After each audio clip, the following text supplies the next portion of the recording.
depressed, frustrated, sad, confused. You want answer. Let's talk. Give me a message sa page ko sa Philippine Dating Coach and you can have one-on-one coaching with Coach Baze, your dating coach. Just please subscribe to my channel and hit the bell button.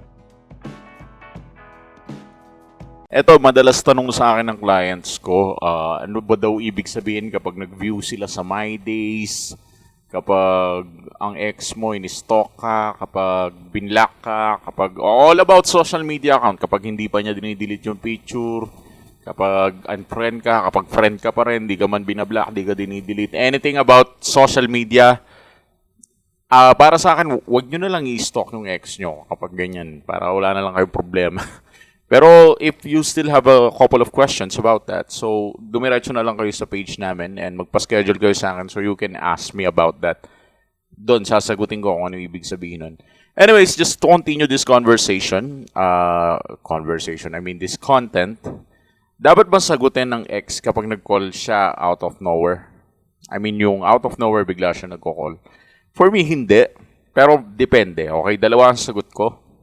Hindi, tsaka depende. Parang sinasabi ko na rin na oo at hindi. Pero mas maraming hindi.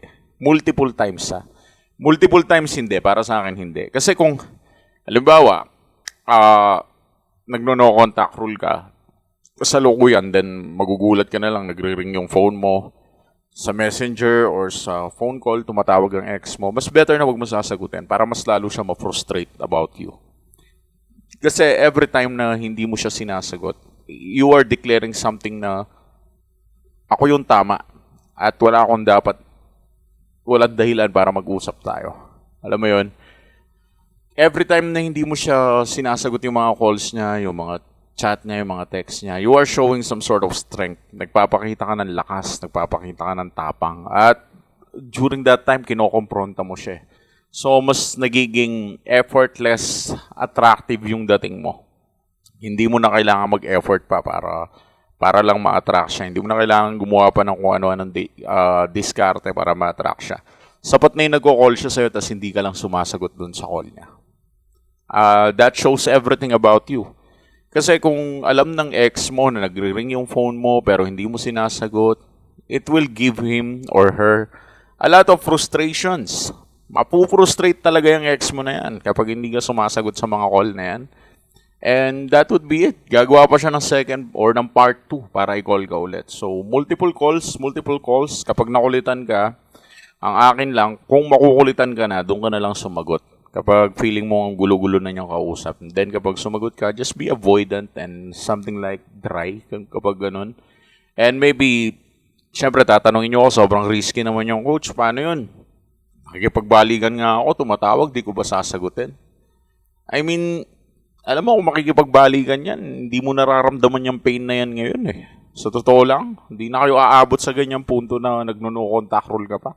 Kung talagang gusto kang balikan ng ex mo, di bumalik siya. Hindi yung parang gulo-gulo yung dalawa na kung saan-saan pa kayo tutungo. Para wala na lang kaguluhan, wala na lang confusion. Magpakita ka na lang ng strength tsaka attraction.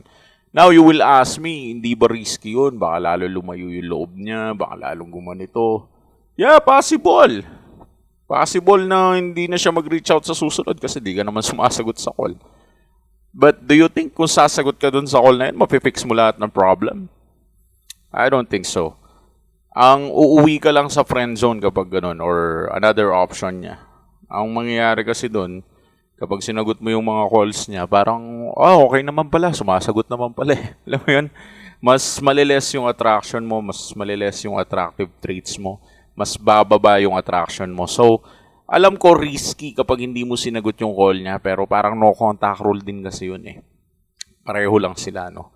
So, di mo naman kailangan mahirapan na sobra. Kailangan mo lang mapairal yung frustration niya. Kasi kapag hindi mo napairal yung frustration niya, I don't think so na ma-attract siya sa'yo. Na-attract ang tao sa atin out of frustration kung minsan. Okay? Out of frustration. Napo-frustrate sila na hindi nila makuha yung gusto nila sa atin, kaya they will try hard. They will try too hard just to get us back. Ganun yung gagawin nila para mawala yung frustration nila.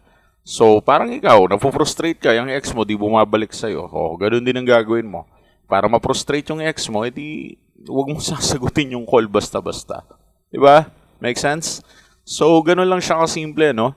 Pero may times na sasagutin mo siya, especially if it talks about business or kung talaga may pinag-usapan kayo na ganito, na ganyan. Depende yan sa sitwasyon Pero kung confused ka pa rin kung kailan mo ba sasagutin ang call niya, pwede naman tayo mag-usap dyan sa page ko. Anyways, yun lang ang ma-advise ko today. And just stay calm, stay focused.